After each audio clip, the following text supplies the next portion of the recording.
Okay, could you take your seats, please?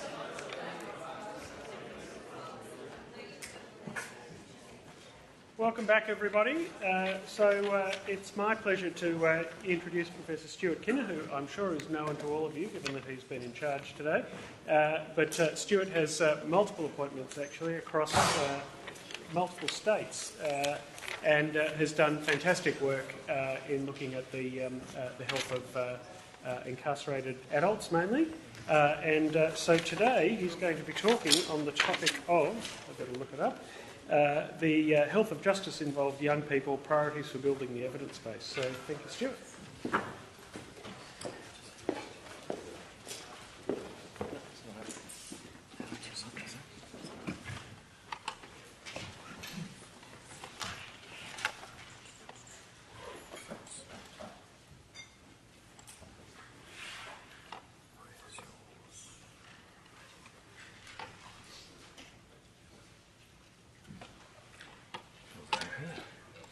So this gives me some time to collect my thoughts. I was saying before that it's a very tough gig following two outstanding presenters like we had this morning. In hindsight, if I'd had the opportunity again, I wouldn't have lined myself up after Linda and Pam, because they did such an outstanding job. I'm going to look very mediocre by comparison. So I hope you'll bear with me. As Andrew said, my research has in the past been focusing quite a bit on adults moving through the correctional system, but more recently thinking about young people moving through the youth justice system. And there are some important differences, but also some really significant parallels. And so you'll probably pick up that some of the thoughts that I've got around this come from or reflect the work that's been done in the adult system. And so the other thing I wanted to say is I was envious of both Linda and Pam because they were presenting fantastic evidence based on some really high-quality research. And I'm going to be kind of the whinging researcher for the day who says we need more research. And yes, that's self-serving because I'd like to do it. But if you're not already persuaded, I'm hoping that one thing that I'll achieve in this presentation is to persuade everybody that we do need more research, and a particular type of research. And I think we'll hopefully conclude at the end of this, and hopefully the panel discussion will explore this further, is we need rigorous research, methodologically rigorous research. It really matters. We need culturally competent research. We need research that reflects the voices of the young people who we're studying, and we need it now. So that's my soapbox moment, and I'll just get on and talk about what I'm here to talk about, if I can figure out how to move this along. Rowan, how do we move? Oh, there we go. So the down arrow on the keyboard is probably the best way. Down arrow on the keyboard? No. Is that not working?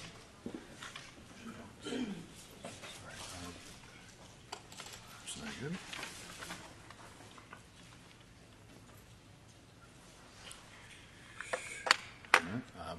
Gus, if you're up there, can you help with this? Sorry, that's right.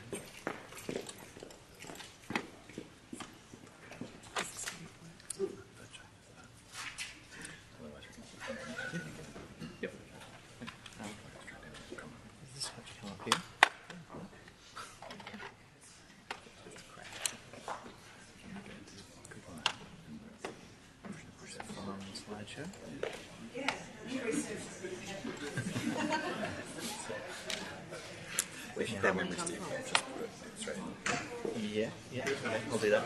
Yep. Yeah, he is. He's up there. Should be watching. It's a philosophical question, Andrew. So that was it. I hope you enjoyed my presentation. So, there you go. Click on that and see if that works. That's straight from his memory drive now. See if it works, but if not, I don't know why it wouldn't. You need to shift it. F8 or F5? There we go. Right, good. All right, thank you. So now you know the answer. How many researchers does it take to change a presentation? It takes 5. But these are particularly good ones, so that might be at one end of the distribution. Thanks for your patience while we got that techie issue sorted out, which is good. It means I have to talk for less time and we can get to hearing some of the other panellists in this session. So I think I need to do that so I don't break this again.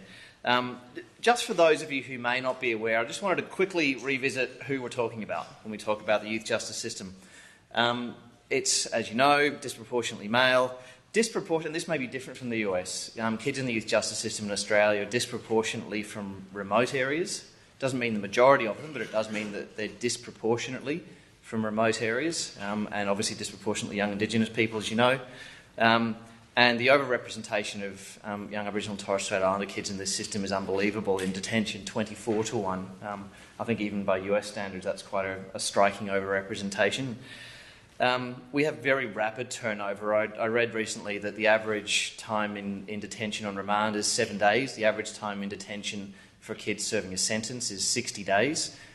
So that time in detention is typically very, very short in Australia, and really, at most, is a brief blip in their lives. And so I'd argue from that, and I've been guilty of using this language myself, but I'm trying to teach myself not to say young offender. I'm trying to teach myself to talk about young people who move through that system, because I think to label a young person for their entire young life based on a behaviour that results in being held in a state-funded system for a week is probably not an accurate portrayal of that young person.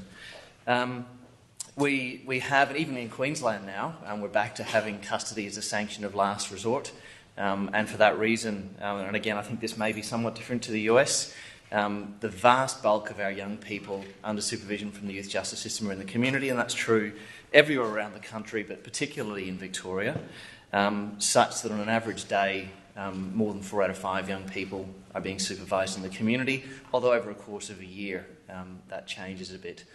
So a chunk of those young people under supervision of the community end up in detention at some point. We know very little about health services for these young people, and this is something that was touched on in previous presentations as well. But we believe, largely based on anecdote, that they're very low threshold, high intensity services, and by that I mean it's easy to get to them, comparatively speaking, when you're in detention in particular, and the rate of contact and the intensity of that contact is greater. And I think what we're arguing is that it certainly should be, even though we don't know for sure whether it is. We know also that the rate of supervision in the youth justice system in Australia is going down, which is a good thing, but that it's going down more slowly for Indigenous kids than for non-Indigenous kids, and for that reason the already staggering overrepresentation of Aboriginal and Torres Strait Islander kids in our youth justice system is increasing.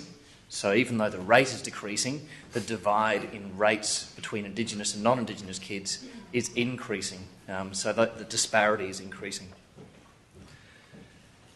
So I want to talk a little bit about some of the things we know, but then focus hopefully more on what we don't know. And hopefully that won't be too boring for those of you who aren't researchers. You've heard this morning from Linda talking about just a small selection of the enormous body of work that she's produced from her cohort in Chicago. And you heard from Pamela about another really significant issue about language development disorders. But obviously, young people in this system often have very complex health-related concerns, and they're not just psychiatric concerns, not just substance use concerns, not just language concerns. And in fact, this complexity is probably normative in these young people. So here's some work by Golzari and another guy called Anushravani from California. They did a review of mostly US-based studies, since that's where most of the evidence has come from to date, on the prevalence of some common medical conditions among young people in detention. And just to give you a flavour of it, if you look at the proportion with any medical condition, bearing in mind that these are young kids who are supposedly in the prime of their life, across the studies that they reviewed in this systematic review, between 46 and 70% had at least one significant medical condition requiring a response, which is obviously very high. Substance use, mental health, psychiatric disorders, sexually transmitted infections, dental issues, and that's only to name a few. Asthma, diabetes. There's a whole lot of other issues for these young people that we need to take into account. And if you just look at an example of some of the mental health conditions, I think we've already touched on some of that today: disruptive disorders, mood disorders, anxiety disorders. And also, I think this is something that we perhaps forget sometimes, sexually transmitted infections. I think there's still a somewhat conservative way of thinking about young people in these settings, and we perhaps don't think enough about some of the risk behaviours that we would more normally consider if we were looking at incarcerated adults around risky sexual behaviour, about injecting drug use that are associated with the transmission of infectious diseases. We've had comparatively few studies in Australia looking at the health of detained young people. And again, as we've discussed this morning, some of the work from the US and elsewhere is instructive and important for us to note. But it's also very important for us not to assume that what's happening in another country is true here, where we have very different conditions, very different demographics. A whole lot of things are different. One of the first studies that I'm aware of any significant size was a study by Tony Butler in New South Wales, and it looked at 242 young people in custody there. And this is just a summary of a few of the findings. One of the other things that you'll note about this field in Australia is that most of what's published is published in the grey literature. By that I mean it's in technical reports, which are sometimes but not always accessible or difficult to find. So not only are we not producing enough evidence, but we're arguably not doing a good enough job of sharing that evidence in a way that's going to have an impact. So a couple of the things that Tony's study identified: firstly, that extreme social disadvantage is normative. I think Linda made that point again this morning as well in the US, that socioeconomic disadvantage isn't a variable, it's a constant in these settings. Very high rates of parental incarceration, as we've discussed. More than a third of the young people in this group had experienced a head injury resulting in a loss of consciousness. And so at least in the adult system, I think there's an increasing recognition of some of the long-term cognitive consequences of traumatic brain injuries. And it seems to me that there's been a lot less work in that space in the Australian setting. Again, although the majority of the work in this space is focused on psychiatric disorders and substance use, one of the other things that this particular study identified that's important is that chronic physical health conditions were normative in these young people. And again, it goes to reminding us that we can't just send in the mental health services and sort out the problems for these young people. It really does require coordinated care for complex conditions. And over a third of these young people, despite all of that, hadn't seen a doctor in the past 12 months when they came into detention. So all of these complex health concerns are set against a backdrop of not only extreme social disadvantage, but, not surprisingly, notable underutilisation of care in the community. And from that comes this idea that detention is an opportunity. It's an opportunity we'd rather not have to seize, but nevertheless an opportunity for us to at least identify some of those unmet health needs. So more recently, again in New South Wales, there's been a larger study of young people, and if you haven't already seen this report, I'd encourage you to access it. It's available freely on the web. It's a very large report, which I'm probably doing a disservice to summarise it, probably the biggest study of the health of detained young people in Australia in 6 dot points. But you can see there that that's really a list of some of the chapters of this report. And the point, again, rather than me drilling down into the details of it, is to say that complexity is normative. So if you look at any particular section, no matter what particular disease or health issue may be of interest to you, you'll find that the prevalence of that condition is markedly elevated in these young people. And when you put it all together, which happens all too rarely, what you get is a picture of young people who really do need high-intensity, coordinated care at a level well above what would be expected in the community in order to achieve equitable health outcomes. Similar to Tony Butler's study from about 6 years earlier, when they asked these young people in New South Wales in 2009 the last time they saw a GP, as you can see there's a very large proportion who hadn't seen a GP in a long time. So in the non-Indigenous kids, more than 1 in 5 hadn't seen a GP in the last 2 years. Now, again, we might say in the general population, young people are generally pretty healthy. Maybe we shouldn't be too concerned. Maybe they should just go to the GP when they're identifying unmet health needs. But these are a group of young people who we now know have very significant unmet health needs. So it's the inverse care law. Higher complexity of problems, lower utilisation of health care to meet those health needs. So I won't dwell on mental health issues because I think that's already been covered really well this morning, except to say that there really are quite a few cross-sectional studies out there telling us that the prevalence of mental health problems in these young people is very high. And I think Andrew Channon made the point very well before that we know that now. We don't need more studies telling us that kids in youth justice have a lot of mental health problems. We need to get on with addressing some of those mental health problems.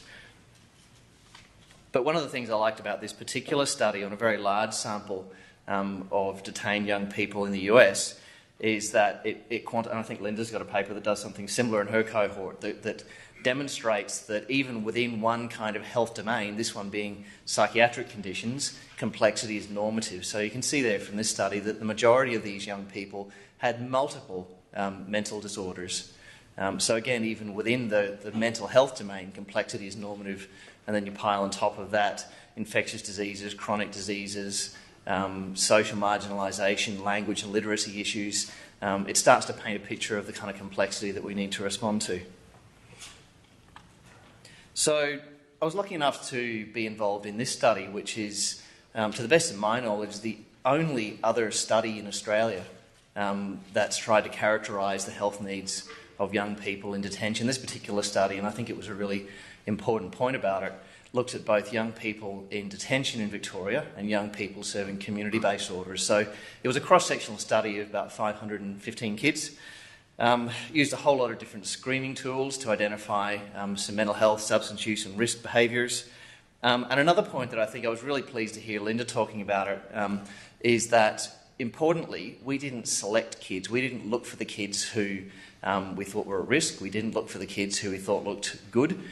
We didn't look at violent offenders. We looked as best we could for a representative sample of young people, because our question is, how common are these health issues in the population of young people under supervision? So as soon as we start selecting subgroups of that population, we're unable to answer that question. So we very intentionally in this study tried to collect a representative sample, and where we deviated from that, we weighted our estimates so that we can say, among young people under youth justice supervision in Victoria, X percentage have this particular health condition. And that's a really, really critical point that I think is too often forgotten. And I just want to share a couple of the findings from this and then move on to what we don't know. There's one of the papers that came out of this was a paper by Louisa Dagenhart looking at symptoms of psychotic disorder in these young people. And we use a thing called the psychosis screening questionnaire. It's not a diagnosis, and there are certainly going to be young people who screen positive who don't have a psychotic disorder. It's a screening tool. But nevertheless, the fact that 13% of these young people screen positive on the PSQ is a signal to us that it's a really common concern. So we're not just talking about the high prevalence disorders, anxiety, depression in this population, substance use disorder. We're talking about young people who are experiencing symptoms of psychosis. And as you can see from the graph there, both for the boys and the girls, we're not talking about people who are experiencing very mild symptoms here. These are the threshold for saying yes to any of these questions is quite significant. Certainly if I was saying yes to any of these, I'd be concerned about my mental health and well-being. So a very high prevalence of symptoms of psychotic disorder. And of course, when we look at the characteristics associated with those symptoms in these young people, it again points to the concentration of risk, trauma and disadvantage in young people. So kids who screen positive were more likely to have experienced sexual victimisation. You notice that it was a higher prevalence in girls than boys as well. Depression, impulsive behaviour, a family history of mental illness, unstable housing, expulsion from school. So my point here is not so much to say these are the predictors, but to just highlight again this concentration of morbidity. Even within this incredibly marginalised and unwell group of young people, there are those within them who have extremely complex high-end needs. Another paper by Rowan a couple of years ago looked at self-harm in these young people, and as you can see, 16%, an incredibly high proportion, reported engaging in self-harming behaviours in the past 6 months. And when you look at the kinds of methods, so cutting, poisoning, are the most common ones. I think that's pretty similar with what you see in the general community as well, but the prevalence of self-harming behaviour is extremely high. And again, when you look at the characteristics associated with self-harming behaviour in these young people, they again point to this concentration of mental health, physical health and social disadvantage and morbidity. So depression, kids in a custodial order more likely to have self-harmed, expulsion from school, being bullied, impulsive behaviour, cannabis dependence. So again, complexity across multiple domains, multiple service systems is normative. The last thing I want to share with you about the Europe study, terrible acronym but an interesting study, is that we're really interested to sort of explore this idea that, well, you know, there's some evidence that the prevalence of health problems is higher among kids in detention than among kids in the community, serving community-based orders. And so we wanted to explore that. And so this is a graph looking at the proportion of young kids with substance-related risk behaviours or evidence of substance-related harm, separately for the kids in custody or detention in red and the kids serving community-based orders. And I'm not going to dwell on the specific risk factors. The point is more that the red bars are much longer than the blue bars. So in other words, the prevalence of substance-related risk and harm was higher among kids in custody than among kids in detention. But, as we said before, given that we have detention as a sanction of last resort, the vast bulk of kids under supervision in Victoria are under supervision in the community. So when we use those prevalence estimates to estimate the actual number of young kids serving community-based orders and custodial orders in Victoria in 2010-11 in this particular paper, with each of those substance-related risk factors, you can see there that in most cases it's substantially higher among the kids serving community-based orders than detention orders. And that's really important because what it tells us is that even though the kids in detention are particularly high risk, the number of young kids who are at risk is very dramatically greater in the community system. So while it's important to think about meeting the complex needs of young people in detention, we have a much bigger burden of disease, much bigger unmet need for support among young people in the community, and I'd argue that we're probably not doing quite as well at either characterising those needs or responding to them. Just to ram that point home, we saw something very similar when we looked at mental health problems. So this is the percentage of kids in detention and serving community-based orders who had a history of self-harm, who screened positive for psychosis, and who screened positive for depression. So you can see the prevalence of those conditions slightly higher among kids in detention than among kids in the community. But again, the raw number of kids with a history of self-harm who screen positive for psychosis and who screen positive for depression, orders of magnitude higher among kids in the community than among kids in detention. So it's a two-part message here. Part one, kids in detention have particularly severe and complex health-related needs. Part two, nevertheless, the number of kids with those needs is dramatically greater in the community than it is in detention. So while responding to kids in detention, let's not forget about the rest. My last bit of hand-wringing epidemiology is just to say that so you've heard some evidence from the US, you've heard some evidence from Australia, and we really know that this is an international phenomenon, it's a global phenomenon. We know that we concentrate the most unwell and disadvantaged people in closed settings against their will. I'm sure there's a rule somewhere that says that's how we do it. Here's a meta-analysis by a guy called Sina Fazell, just looking at the prevalence of mental disorder in detained adolescents. This has been looking at psychotic illnesses. As you can see there, across all of those studies, the prevalence of psychotic disorder is very high, around 3%, which is, as you know, very markedly higher than you would see in community settings. A lot more variation in the estimates of the prevalence of depression, but you can see they're still quite significant. 0.1 is 1 in 10 with a clinically diagnosed depression. And the other point there, consistent with what Linda's spoken about before, is that the prevalence of depression was dramatically higher among girls than boys. So in this study, the prevalence of mental disorder in young people in detention, globally they estimated to be about 10 times what it would be in the general community. So that's 1,000% if you want to represent it that way. So it's a very significant increase in the prevalence. And just before I go on to talk about what we might do about all of this, I just wanted to quickly share some findings from a study from the adult system. So internationally, the literature on the health of young people talks about young people as being aged 10 to 24, so kids under 25. Most youth services in the community are provided for young people up to the age of 25. And yet we sometimes forget or don't pay sufficient attention to the health and wellbeing needs of young people in the adult system. And bear in mind that most of these young kids in the adult system have come from the youth justice system. So we're not talking about a different population. We're talking about, as Linda's work from this morning again showed, the same kids just a couple of years later. So this was some work by Kate Van Doer, and it was just trying to characterise that complexity a little bit. And so what we did is had a look at a group, a fairly large group of young people aged under 25 who were about to be released from prison. And we assessed them in a number of domains. And the first one here is the proportion of these young people who had a diagnosed mental disorder and or history of self-harm. So you can see around 1 in 2 of these young people had a diagnosis of mental disorder or self-harm. And more than half, again, despite their very young age, had at least one chronic health condition that would require ongoing health care. So for a group of young people under 25, that's a very significant proportion. And just over half also had a history of injecting drug use, which, as well as putting them at risk of short-term harm, obviously, in the Australian context, puts them at risk of long-term harm, including through hepatitis C, which puts them up into the second circle there on the prevalence of chronic conditions. So thanks to Linda again for explaining Venn diagrams. Here's my much simpler Venn diagram.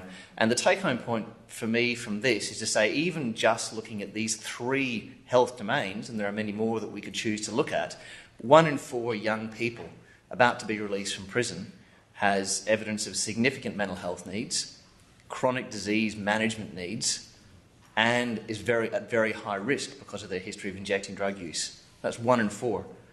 And that's, again, just looking at 3 areas that we made. That's because I couldn't do a more complex Venn diagram, so I had to stop there. But it really is, I mean, I know I'm saying this over and over again, but complexity is normative, and therefore responses must be commensurately coordinated. We really need to have all of the services working together. It's not good enough to continue working in silos. So how does this all pan out? Well, I suspect I'm preaching to the choir here again, as we've said a few times today, by saying that we need to do better for these young people. But I think we also need a few more strings in our bow in terms of advocating for investment and for reform in this area. And one really nice piece of work, again by Arash Noshrivani from California, looked at hospitalisation from detention in California compared to hospitalisation from the community. So comparing kids who go to hospital from detention compared to the rest of the young people in California over a 15-year period. And it compared the kids who came from detention to the kids from the community. And the key point here is really obvious, that the proportion of young kids coming in for mental health problems is unbelievably high. Now, those are expensive. Anyone who's worked in hospital settings will know that the average stay in hospital for mental health-related presentations is longer. Turns out in this particular study, the average stay for a mental health-related presentation was even longer still for kids who came from detention than for kids who came from the community. So although they didn't cost those hospitalisations in this particular study, they're extremely significant. So again, it comes back to a point that was made earlier today, that we're already spending an enormous amount of money in this space. What we need to start doing is not saying we want more money, but saying we want to start investing that money in a way that's more effective, that actually meets the needs of these young people in an evidence-based way. Okay, so my interest is really not in places of detention, whether that's for youth or for adults. It's about what happens when people leave those places. And so obviously I've been very excited to hear more about Linda's study, which as far as I can tell is the only significant study in the world that has looked at what happens to these young people after they're released from prison. I guess other than the fact that most come back and or go into the adult system, the only other thing that we know with some degree of certainty now is that a disproportionate number die soon after release. So you've seen Linda's findings from Chicago in the context of very unusual gun control policies in the US, where gun-related deaths were very common. As you know, in Australia, we've got very different gun control legislation, but unfortunately the news isn't much better. So this was mentioned a bit earlier. Carolyn Coffey from Centre for Adolescent Health did this study a while ago, looking at everyone released from their first custodial sentence in Victoria from 1988 to 1999, which you probably know was in the context of a heroin glut that saw a massive spike in heroin overdose deaths in Australia. The all-cause crude mortality rate, which is how frequently kids are dying, was actually very similar to what Linda saw in her study, which is interesting. And what it says to me, and this is rather morbid, but I said this to Linda before, that it appears that in the US they don't have long enough to die from other causes. They're dying from gun violence instead. Unfortunately, we have almost as many young kids dying after youth detention in Australia. It's just that the preventable causes are different. So that says to us that the need to respond is just as great, but the way in which we respond to prevent those deaths is going to be somewhat different. So the need for local evidence is really clear to me. If you look at the causes of death in the study that Carolyn Coffey did, substance-related causes, suicides, non-intentional injuries, many of those motor vehicle accidents, they're all preventable deaths. We also looked at mortality in the cohort that I described before, the Yorps cohort.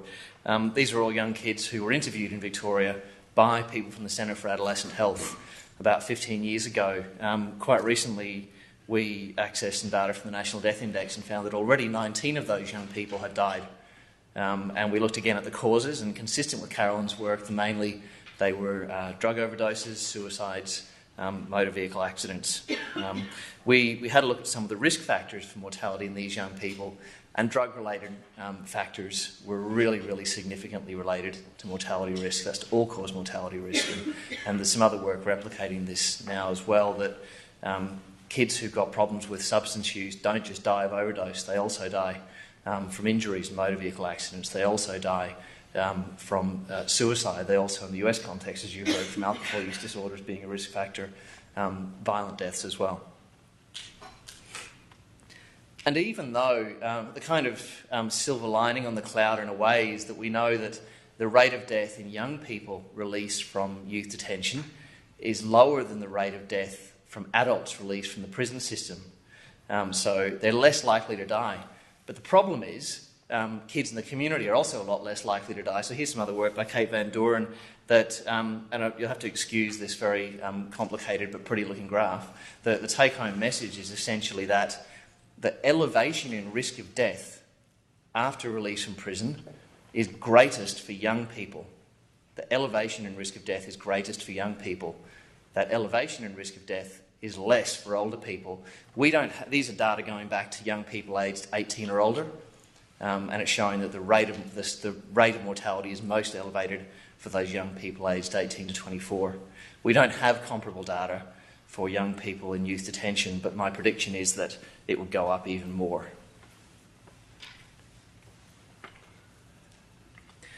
And just talking further about what we don't have.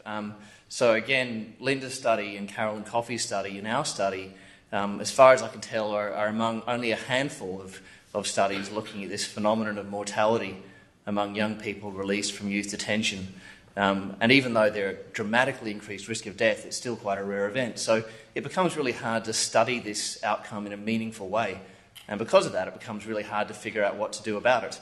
So by contrast, this is a study we did on adults released from prison in Australia, and it's one of more than 30 studies looking at mortality in adults released from prison around the world. And there's a very replicable phenomenon that there's this dramatic spike in risk of death just after release from custody. So this is a graph showing the number of deaths by week after release from prison. This is an incredibly well-established phenomenon among adults released from prison. Nobody has had the capacity to see whether the same is true among young people released from detention. So while I've often whinged about the lack of good evidence in the adult correctional system, it's doing really well in comparison to the youth justice system. Basic phenomena like this. WHO has written a couple of reports about how to stop this happening, but there's no reference to youth detention because there's no evidence. And I'm sure you'd agree that that's not good enough. So what are some of the key evidence gaps? I promised to mostly whinge about why we need more research. Although we do know that kids in the youth justice system have complex co-occurring needs, that the prevalence of those health conditions is higher, we still don't know enough. And in particular, we don't know enough about the co-occurrence of those conditions. We know that lots of kids have mental disorder. We know that lots of kids have language disorder. We know that lots of kids have a history of risky substance use. We don't understand enough about how those conditions co-occur, how they contribute to one another, and that information is critical to informing evidence-based responses, prevention, treatment and care for these young people. There was also some discussion before about health systems that respond to the health needs of these young people, and we know almost nothing about those health systems. There is nowhere you can go in Australia to find out the structure or the scope or the capacity of youth justice health services in Australia. It's just not collected or documented anywhere, and hopefully we'll discuss that a bit later today. Really critically, again, because really for almost all young people, youth detention is just a blip in their lives before they return to the risky environments that they came from. We know almost nothing about the health and social outcomes for these young people after they're no longer under supervision from the youth justice system. So Linda commented this morning that we know a lot about recidivism, we know about reincarceration, but we know strikingly little about the health and social outcomes of these young people. And while research is great, and as a researcher I just want to self-servingly tell you that you should give me all the money you can to do research. Research isn't a panacea, and one thing that research can't do is routinely monitor things over time. So I'm going to talk in a moment about how we might get around that. But hopefully from the stuff I presented earlier, it's clear that we need to think about both young people in detention and the much larger number of young people under youth justice supervision in the community, because that's where the bulk of the unmet burden is. So what do we do about this? Quite helpfully, I think, a couple of years ago, AJA, which is the Australasian Juvenile Justice Administrators, it's kind of a group that consolidates all the youth justice services around the country, released 10 principles intended to guide reform and policy in this space. So these are agreed by consensus around the country. And I'm not going to dwell on all of them. I think they're broadly quite sensible. We can have a discussion about them later if you want. But I just wanted to highlight two because, again, we're here to talk about the health of justice-involved young people. And out of those 10, there are two that relate to the health of justice-involved young people. The first, very encouragingly, is that service responses are evidence-based, which of course begs the question, do we have the evidence? But we'll come back to that. The other is that the health and mental health needs of young people are addressed.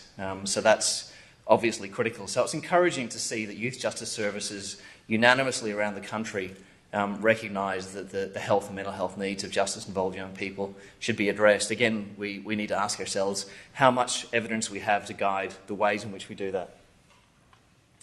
The other thing is, for each of those principles, there's a short paragraph that elaborates on what that means. And I found it really interesting when I looked at the first one is that service responses are evidence-based. And when you drill down into that, what I'm just saying is that we need to know what works to prevent, reduce and respond to offending.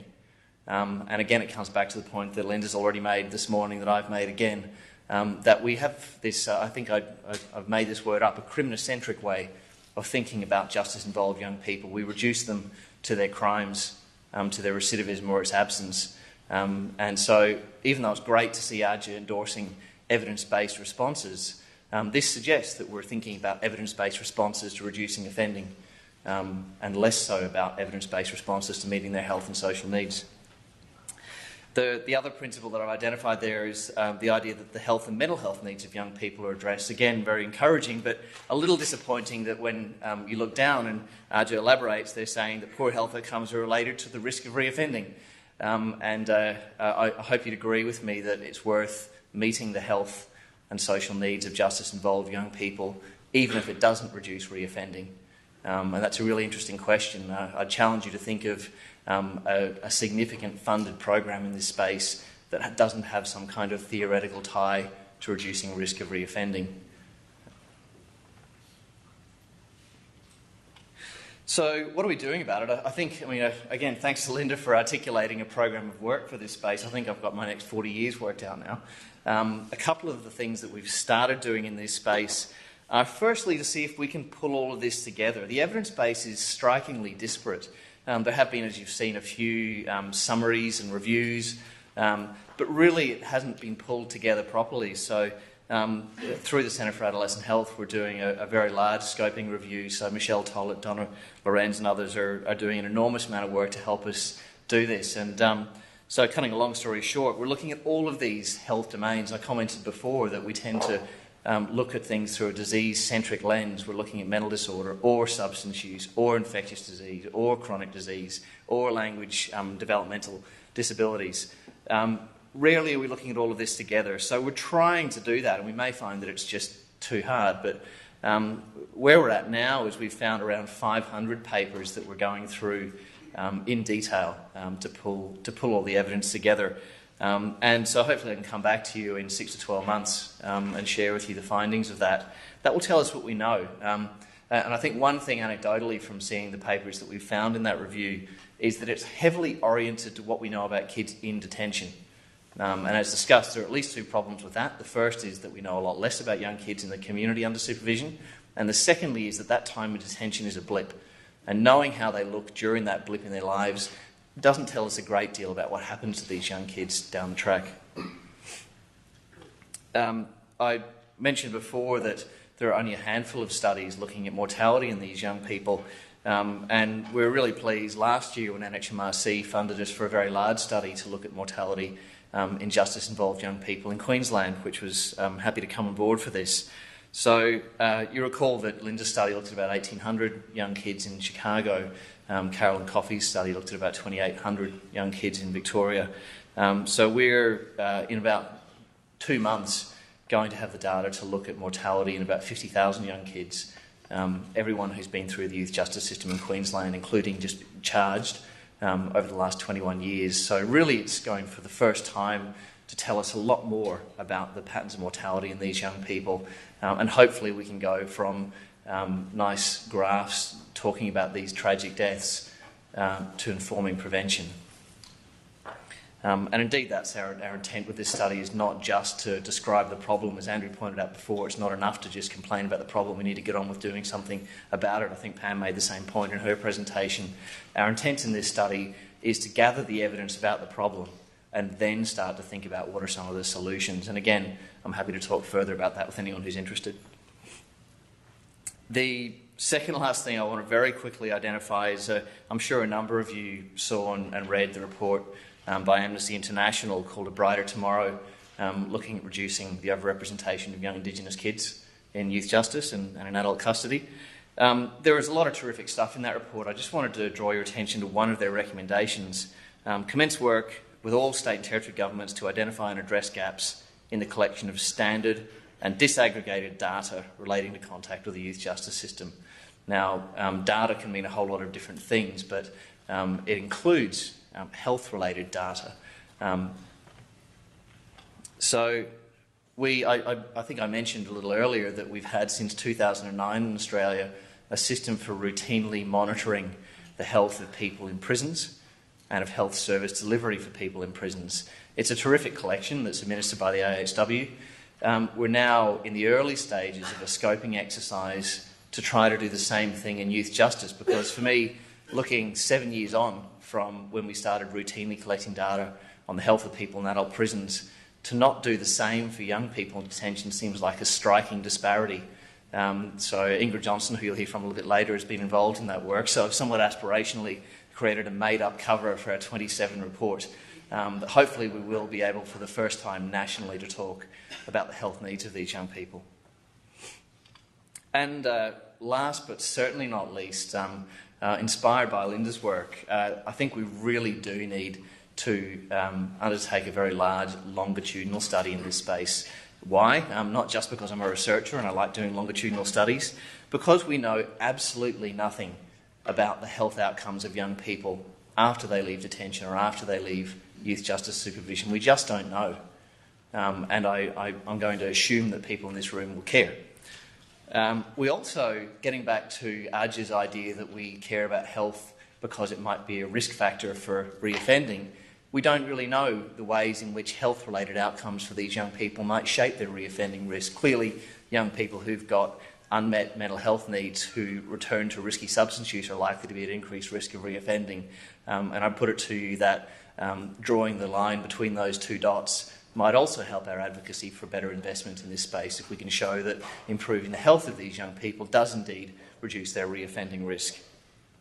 You also saw that one study from California on the enormously high rates of hospitalisation among detained young people. There's some work again in the adult space showing enormously high rates of hospitalisation among people after release from prison. It's highly likely that the same is true for young people released from detention in Australia, and that's expensive. It's very expensive to pick people up in the ambulance, take them to the ED and hospitalise them for preventable health conditions. We don't know anything about that. We have no idea about patterns of health service engagement for young people who've been involved in the youth justice system. And again, lastly, we do need to go beyond descriptive epidemiology and just complaining about the problem. But a large longitudinal study would really give us a unique opportunity to start evaluating the things we're currently doing, stop doing the things that don't work, invest more in the things that do work. That is, by definition, what evidence-based practice is about. And I'll stop there. Thank you.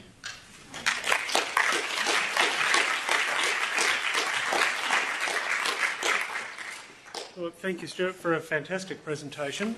We have a number of panellists. If you could come up to the front, please. So we have Nick Creety, who's on your right. We have Andrew Bruenbach, and we also have Ingrid Johnson as well. And unfortunately, Ian Lanyon's an apology. Perhaps we might start with a comment from each of the panellists and then move to questions from the audience. So I'd invite perhaps Mick, if you could start. Thanks, Stuart. Fantastic. So I think we all recall this hospital had a policy that when you keep coming to this hospital with our patients, if any of us get told carers to wait outside the hospital and not come into the room, and we think we can rely on health history from that patient, not. But that's the dynamic around if I was working in youth justice, I would say 500 kids over 2 years. I never ever had a parent in the consulting room to get a history, health history. So these kids are either living with parents or child protection to get a history, health history from child protection, which is also impossible. So we can get that, if you realise it's very biased on the stories we're getting, but it's not optimal practice. So I think in terms of, I think the service is not very certain. In terms of service, the health system for kids, where the parents are excluded or the child protection is excluded for even giving you information, is not that service. Likewise, on release, I call it custody non-detention, release from custody. These don't have the child protection or health system, not just child protection parents. I think it's not just health that suffers from this model, but truly looking at integrating these children back into community, within community and family. There's no bridge back in there. The release from under short notice. We can talk about community, get the services, bridge the services, but we don't talk about bridges to families. Families do not visit within working hours, and they visit on the weekend, they're stuck in a room, they can't throw a basketball. You can't bring pictures of families that we can talk about, because we'll have electronic devices through the door. So I'll talk about health systems, but the whole rehabilitation, mental health, drug and alcohol, back to community families, just important. And with the exception of the hospital, like it's the front door without speaking to the families, whatever it is. Thanks, Tim. I've got a few things to add to that, but I absolutely concur that one of the biggest issues that we need to address is the transition to custody and the transition from custody back into the community. And we need to get all the health systems and also the correction systems working in a unified way based on the best interests of the young person. And that involves all of the people who could be brought together to improve their health outcomes. I do want to say that Victoria does invest in a health and rehabilitation service for young people in the youth justice system that's mainly focused on custody, but also with rehabilitation services out in the community. And that's to the tune of about a $7 million investment. It's far too little, and there's so much more we can do to improve that response in primary care and mental health care, in looking at addressing substance use problems. But in the big picture, trying to tackle those social determinants of the particular health complaints and issues that young people face. And that does require some sort of systems change, as well as knowing the kind of interventions that we can test out and integrate within that broader system. So they're the main points I wanted to make. Thank you. Thanks. I thought I would just elaborate a bit on the project that Stuart referred to. So the Institute of Health and Welfare runs the National Prison Health Data Collection, and in recognition of the growing call for data on young people being supervised, we're hoping to address some of the gaps that Stuart talked about in terms of prevalence and youth justice health service utilisation and routine monitoring, surveillance, and including both detention and community, and also paying attention to the amnesty recommendations for standardised and disaggregated data.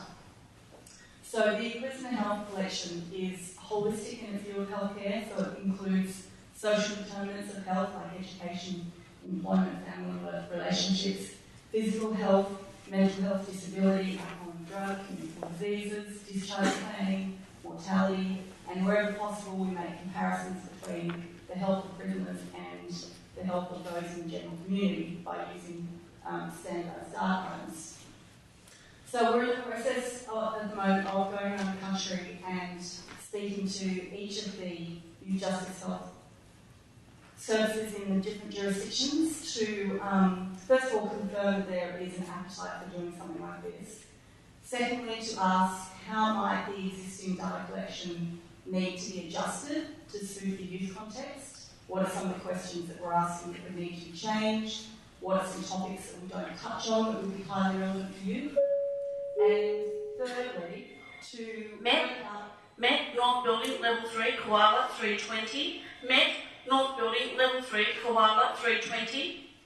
Not to work out that. So 320 koalas. To work out how we might collect data in the community space. And I would welcome any advice from any of the workers in this room as to how we might do that in the absence of funding to send researchers out.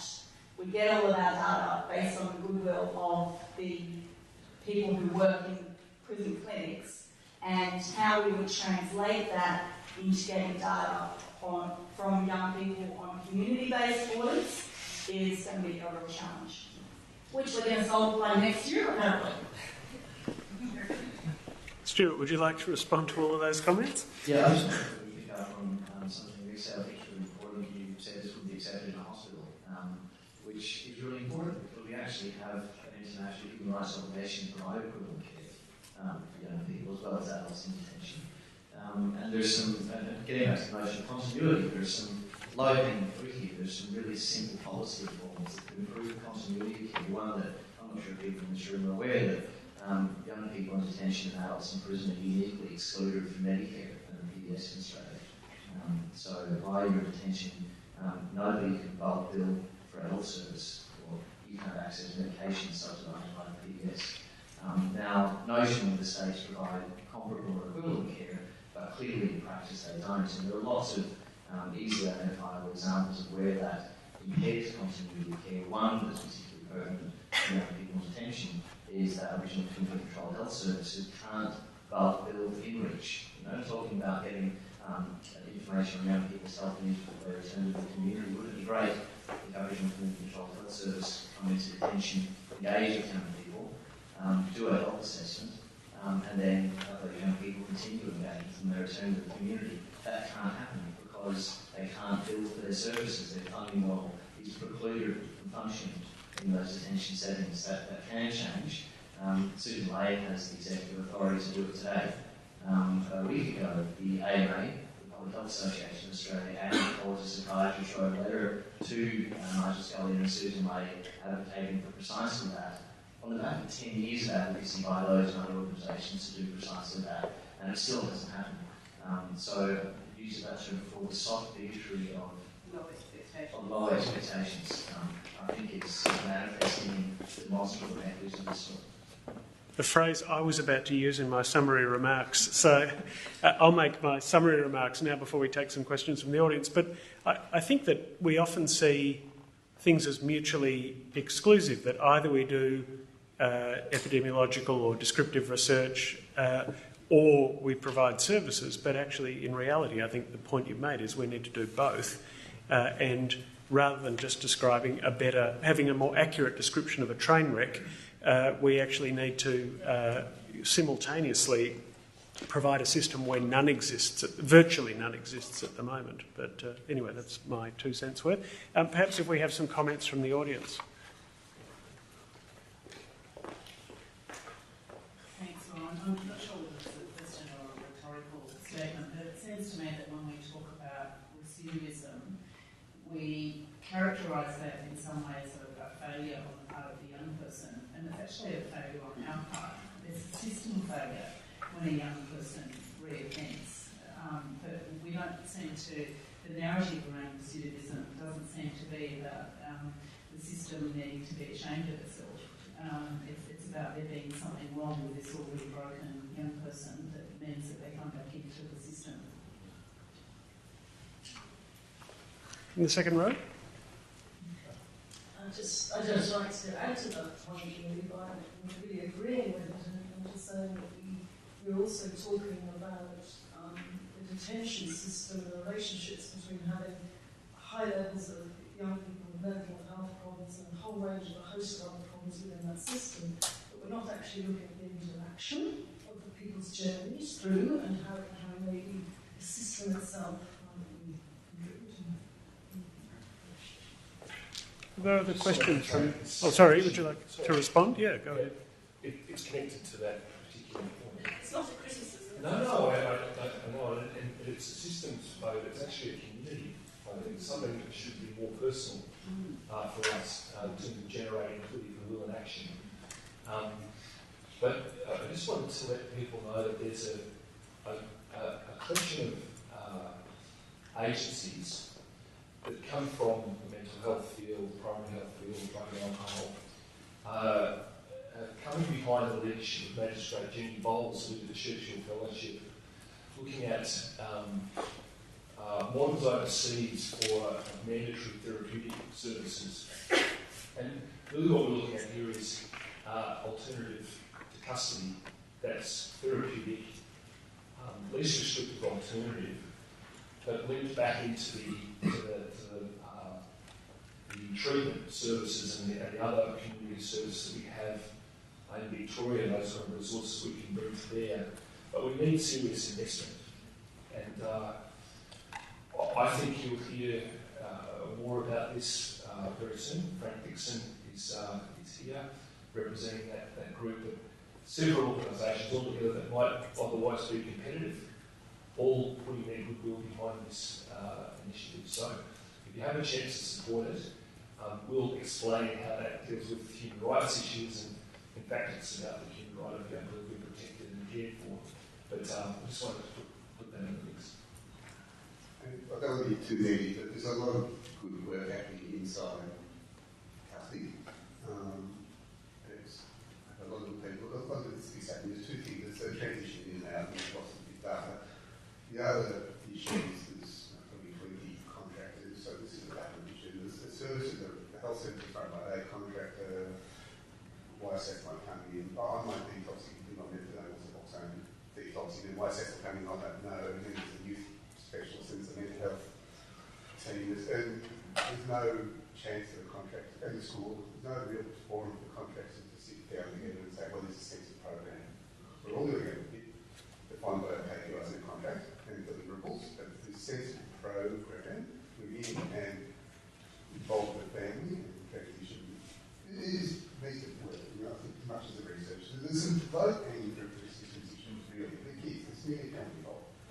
What average kids are community involved? We don't need the research for that. It's a different model of damage. So there are low-hanging fruit. There's some good, easy things to control. I just wanted to say that I concur in terms of low-hanging fruit, and particularly broadening the response out further. But just because I have been involved with the HHS, that there is a lot of goodwill and an attempt to kind of sort some of the systems out, but we've got to do so much more. So I'm not trying to say that it's all working. No. I just wanted to acknowledge that there is energy there, and we need to do that so that we can build on what is actually happening. But I agree, we've got so much more to do. And probably involved in Task Force 1000, which is now Jack Moss Commissioner's task force is discussing the issues of 1,800 kids in out-of-home care in Victoria. The people are looking child protection are busy. They've got legal cases, protection, and health is this little like where's Wally? It's there, but I can't see it. And there's no, I can't access health data from Chris. So kids are coming to me and being seen by 5 or 6 other pediatricians and assessments, and we're losing that. And it's an all the reason we have to get data from 2003, when we should be able to be something in that Chris system that would say so many kids have got this various conditions. It would not be hard, but the software is just not there, and it's kind of not usable. And I think that's another investment. That's a significant investment. This hospital is not the electrical record for 35 million. It's really transformed how we track kids. I think tracking is not hard for the right software. Is there anyone in the audience who has a question or comment?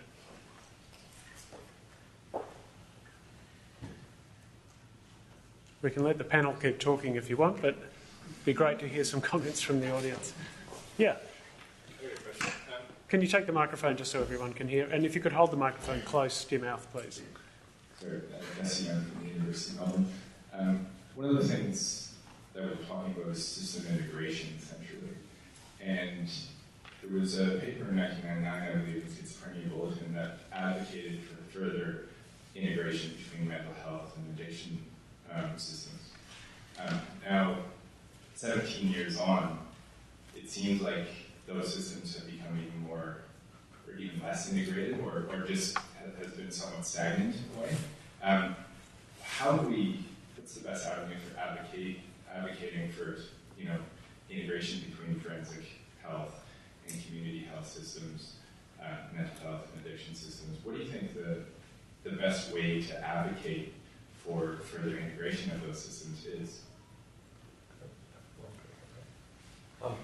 I think it's important to understand that we can work in silos, from child protection, youth justice, mental health, outcome drug. But we could also cut it horizontally rather than vertically.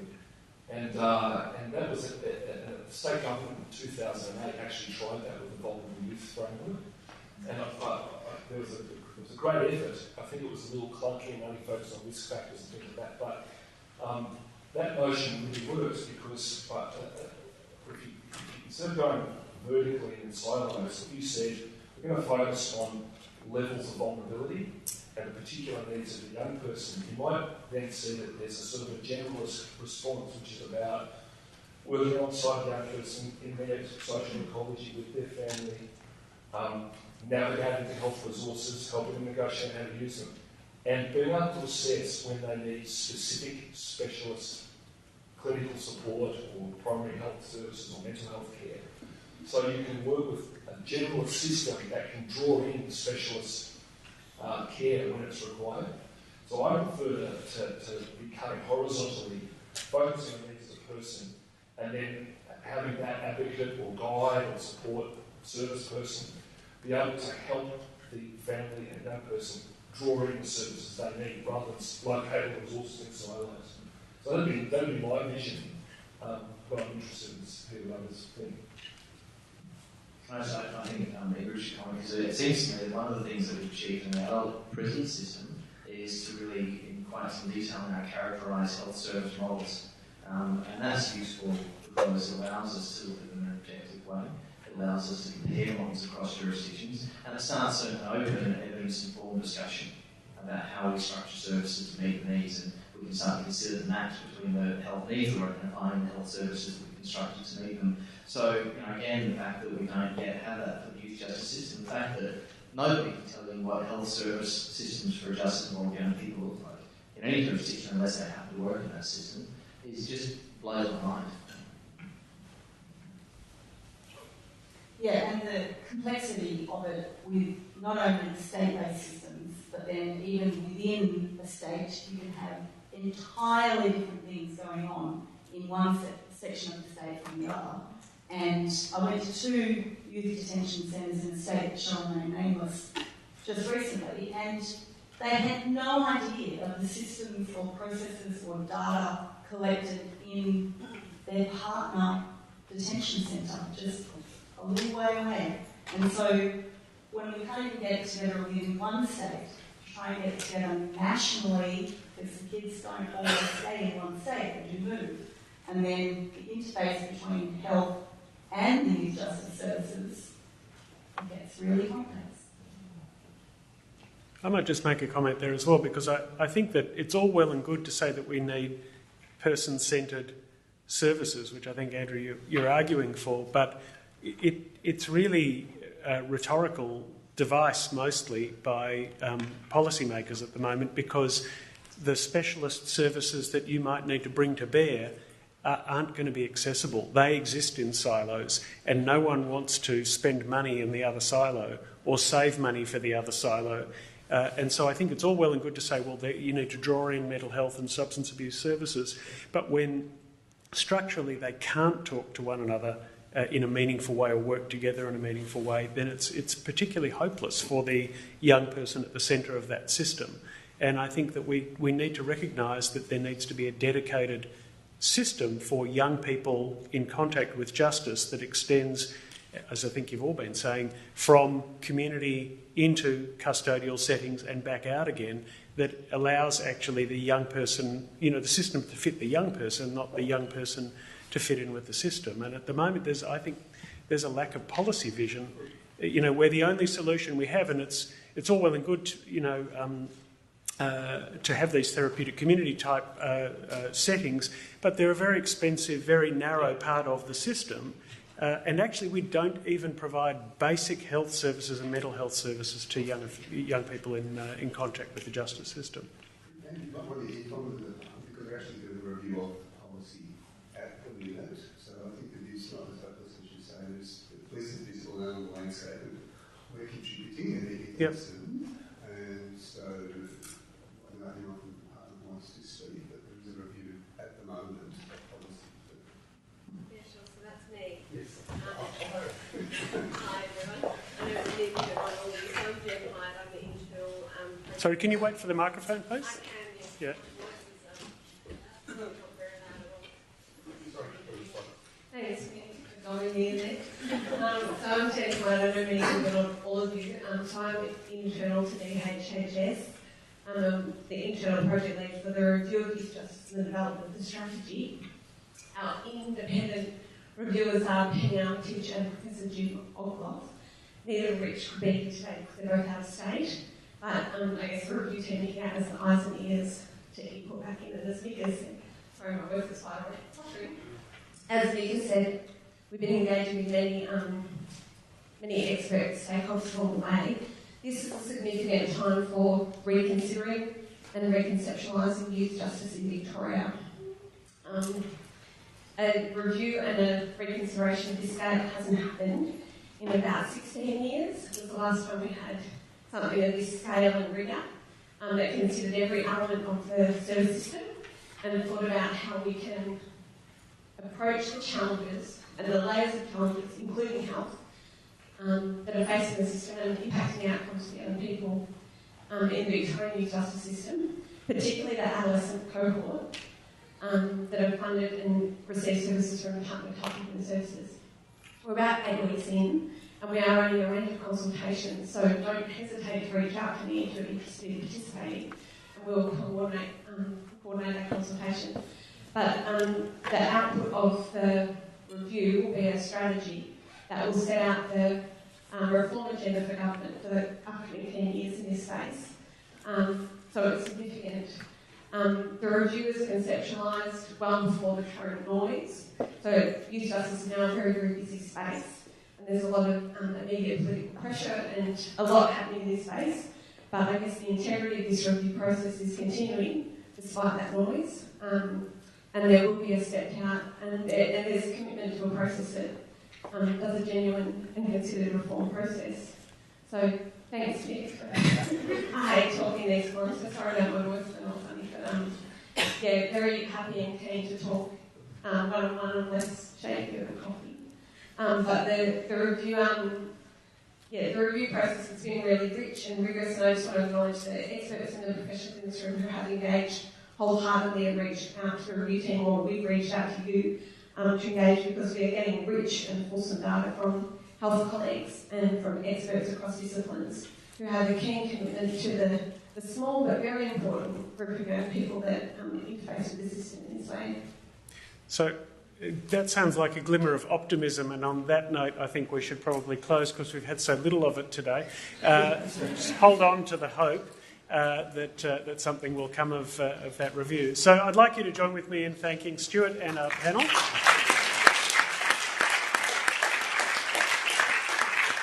And Rowan, what time would you like to reconvene? So we'll reconvene at 20 past.